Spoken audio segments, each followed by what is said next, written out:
Hello viewers, in this video we shall be talking about a fuse. Fuse क्या है, इसका काम क्या है, कैसे काम करता है, ये सारा चीज हम इस वीडियो में कवर करेंगे, है ना। तो सबसे पहला चीज, इसका कंस्ट्रक्शन क्या है, ये बनता कैसे है। तो इसमें दो पार्ट्स होते हैं, एक होल्डर होता है, एक सॉकेट होता है। दोनों ही पोर्सलिन के बने होते हैं। पोर्सलिन इज अ मटेरियल जो कि इंसुलेटर होता है, it won't allow current to flow through it. ये इसका फायदा है ना, ताकि हम इसको अगर पकड़ने भी जाएं, होल्ड भी कर लें इसको, तो ये हमें शॉक नहीं लगे, हमें करंट नहीं लगेगा। तो ये जो पोर्सलिन होल्डर हमने देखा हो कभी कि जो इलेक्ट्रिक बोर्ड रहता है जिसमें स्विच वगैरह रहता है घर में, उसमें फ्यूज रहता था, उसमें रेड कलर का बल्ब जलता रहता था। तो जिस पार्ट को हम खींच के निकाल लेते थे, it is the holder, it detachable होता है। और एक पार्ट जो बोर्ड में फिक्स्ड रहता है, जो हम निकाल नहीं सकते, दैट इज द सॉकेट। अब जैसा हमें दिख रहा है कि ये सॉकेट है, इसका दो टर्मिनल है, T1 एंड T2। तो इसके टर्मिनल T1 में या टर्मिनल T2 में, दोनों में ही हम लाइव वायर को कनेक्ट करते हैं। जो हमारे मेन सप्लाई से, सोर्स से आ रहा है, उस वहां से जो लाइव वायर आ रहा है उसको हम किस में कनेक्ट करते हैं, इसके टर्मिनल T1 में और टर्मिनल T2 में। लेकिन एक चीज अभी बाकी है, ये बीच में हमें गैप दिख रहा है। एंड एज वी नो कि जब तक कोई सर्किट, इलेक्ट्रिक सर्किट कंप्लीट नहीं होता, तब तक उससे करंट का फ्लो नहीं होगा। तो फिलहाल अभी ये इनकम्प्लीट है, तो इससे करंट का फ्लो नहीं होगा, है ना। ये भरेगा कैसे, देखते हैं। पोर्सलिन होल्डर जो है हमारे पास, जिसको हम इसमें प्लग इन कर सकते हैं या खींच के निकाल भी सकते हैं, इसके भी दो टर्मिनल्स है, T1 एंड T2। इन दोनों ही टर्मिनल्स के बीच में हम एक वायर फिक्स कर देते हैं, जिसको हम बोलते हैं फ्यूज वायर। ये है हमारा फ्यूज वायर। अब देखिए, अब इसको जब पोर्सलिन होल्डर को जब हम सॉकेट के अंदर प्लग इन करेंगे, इंसर्ट करेंगे, तो it will look something like this. तो अब हमारा जो ये गैप था, it will be filled with the fuse wire. ये भर गया हमारा गैप। अब सर्किट कंप्लीट हो गया और करंट का फ्लो शुरू हो जाएगा सर्किट में, है ना। अब हमसे ये हमारे दिमाग में आ सकता है कि ये जो वायर है, ये किस चीज का बना हुआ है। तो ये वायर अलॉय है, एक लेड एंड टिन का अलॉय हम यूज करते हैं, जिससे हम फ्यूज वायर बनाते हैं, है ना। Tin, alloy of lead and tin ही क्यों यूज करते हैं, ये सवाल आएगा हमारे दिमाग में। तो इसका दो प्रॉपर्टीज होता है। पहला प्रॉपर्टी कि it has low melting point, approximately 250 degree Celsius पे ये मेल्ट कर जाता है ना।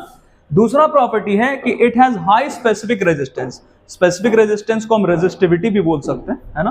तो हाई स्पेसिफिक रेजिस्टेंस होने से फायदा क्या होगा, समझते हैं जरा।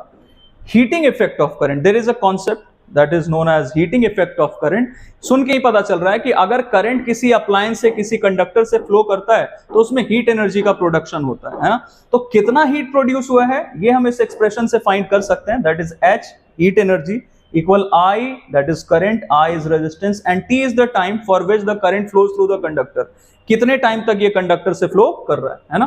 अब देखते हैं जरा, ये जो इधर वाला वायर हमने यूज किया, लाइव वायर, या इधर वाला, ये लाइव वायर कॉपर का बना रहता है जनरली।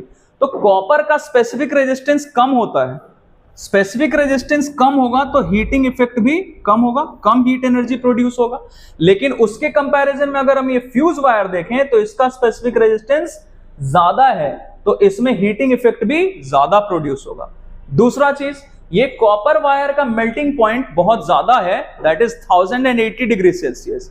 और उसके कंपैरिजन में जो फ्यूज वायर है, इसका मेल्टिंग पॉइंट बहुत कम होता है, that is around 1/4 of it. उसका जो कॉपर का है मेल्टिंग पॉइंट, उसका 1/4 है लगभग।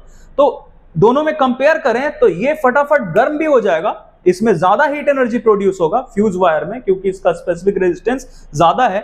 और ये बहुत पहले मेल्ट भी कर जाएगा, क्योंकि वो कॉपर वायर जब तक 1080 डिग्री सेल्सियस तक पहुंचेगा तब मेल्ट करेगा, और उसके बहुत पहले ये मेल्ट कर चुका होगा, फ्यूज वायर मेल्ट कर चुका होगा। तो अगर फ्यूज वायर मेल्ट कर गया तो our circuit is incomplete again, फिर से हमारा सर्किट इनकम्प्लीट हो जाएगा ना, ये गैप फिर से आ जाएगा, तो करंट का फ्लो बंद हो गया, है ना। तो ये फ्यूज हमारे जो भी हमारे सर्किट में अप्लायंसेस कनेक्टेड या खुद सर्किट, उन सबको डैमेज होने से बचाता है। खुद डैमेज हो जाता है, सर्किट इनकम्प्लीट कर देता है, और बाकी सबको डैमेज होने से बचा देता है। आई होप सो कि इस वीडियो में हमने जो भी फ्यूज के बारे में डिस्कस किया है, ये आप लोगों को अच्छा लगा हो, समझ में आया हो। तो और भी अगर कोई टॉपिक है जो आपके दिमाग में आता है कि आपको दिक्कत देता है वो टॉपिक, तो you can let me know, I shall try to post a video in simple words, है ना। Okay, thank you.